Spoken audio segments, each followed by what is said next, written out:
Defa miravatsika rehetra indray tonga somatsara ato amin'ity chaîne YouTube ity. Nomboka avy hatrany satria somary betsabetsaka ihany ny information izay zaraina eto androany. Araka ny hitantsika eo amin'ny titre ato ambany angamba misy anazy amin'ny YouTube amin'izao. Dia ny resaka fikarakarana tarehy zany no resantsika androany. Fahalohany hanombohantsika ny resaka dia aleo aloha jerentsika hoe inona ny antony hikarakarana ny tarehy. Mila diovina ny tarehy satria manala ny loto izay matevina avy amin'ny manodidina na ny environnement zany. Mampitombo ny hydratation na ny mahamandimandina ny tarehy zany. Raha tsy hidratena tsara ny tarehy dia lasa mora maina na mamoaka menaka be na lasa irrité be. Hitazomana ny fahazavan'ny tava. Sinon lasa ohatran'ny hoe maloto na be menaka na mora antitra.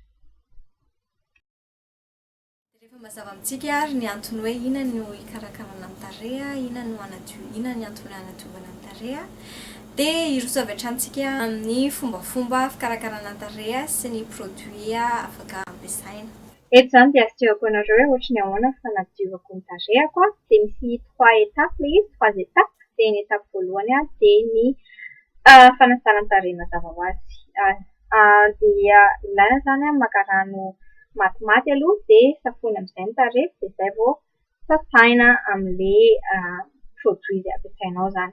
Dia atao boribory tsara ohatr'izao asehoko amin'ny sary izao sasana ny tenda sy ny tarehy. Dia rehefa vita izay dia sasana ilay produit amin'ny rano matimaty ihany dia fafana toy izao. Ny étape numéro 2 dia ny toner. Ny toner zany dia mitondra ny hoditra ao miverina amin'ny normal. Dia manala ihany koa ny loto izay mbola tavela teo tsy voasasa tamin'ny fanadiovana azy teo aloha. Dia ilaina asiana toner ihany koa ny tenda. Fahatelo dia ny lotion. Étape fahatelo ny tena important indrindra raha ohatra ka tsy vitanao ny voalohany sy faharoa dia ny fahatelo ny tena important satria tia misy protection écran solaire.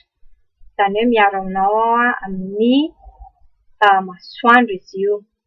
Dia izao zany ny fanaovana azy ampiakarina sy avoaka ny eo amin'ny andrina dia ampiakarina ny eo amin'ny tarehy, takolaka sy ny eo amin'ny tenda. Satria moa tsika ny ankabeazantsika mijery dia any Madagasikara dia tsy mbola betsaka ny manana fahafahana afaka mividy ny produit izay nampiasaiko tao anatin'ny vidéo teo sy produit izay nasehoko zany. Dia ireto zany misy torohevitra vitsivitsy hoe aiza ianao no afaka mividy produit mitovitovy amin'ilay izy na produit izay azo antoka zany raha ohatra ka any Madagasikara. Dia ny toerana fividianana anazy koa zany antsika dia apetraka ao ambany eo amin'ny lien amin'ny information satria betsabetsaka ihany information ho zaraiko eto na apetraka ety amin'ny sisiny ety zany dia sady mijery zany tsika ny miaina. Dia hiresaka ihany koa zany tsika ny produit naturel. Produit naturel izay tena tsara indrindra azo ampiasaina amin'ny tarehy. Dia na ny produit naturel na ny olona aty ivelany ary dia miezaka mihitsy mampiasa produit naturel satria tsisy zavatra chimique ilay izy naturel dia tsara ho an'ny vatana, tsara ho an'ny tarehy, tsara ho an'ny hoditra. Dia ny amin'ny androany zany resaka fikarakarana tarehy no resantsika fa resaka fikarakarana tarehy izay azo atao amin'ny maraina. Izany hoe rehefa maimaika iny ianao andeha hiasa na andeha hianatra na hamonjy rendez-vous amoureux dia mba afaka hoe mikarakara tarehy kely aloha. Dia izay zany no fatoantsika androany. Ingrédient naturel izy na demi naturel fa zavatra tena hoe mahasoa ny hoditra zany dia ny hanombohantsika anazy dia ny thé. Ny thé zany indrindra fa ny thé vert dia antioxydant sy détoxifiant. Miaro amin'ny fahanterana izany hoe tsy mahamora antitra zany. Dia manazava ny hoditra, manarina ny hoditra ihany koa izany hoe miady amin'ny mony sy ny tasy. Afaka ampiasaina manokana izy io sy miaraka amin'ny zavatra hafa. Afaka ampiasaina tonga dia thé io amin'ny rano io zany ampiasaina amin'ny tarehy na ireto zavatra izay voalaza eto amin'ny écran ireto. Dia ny fomba fampiasainao anazy ohatra ny produit rehetra izay ampiasainao hanasanao ny tarehinao ihany ny atao an'ilay boribory amin'ny tarehy toy izao. Produit naturel faharoa izay hozarantsika sy resadresantsika androany izany dia ny tantely. Dia hojerentsika avy hatrany hoe inona no mahasoa ny zavatsoa azo avy amin'ny tantely ho an'ny hoditra.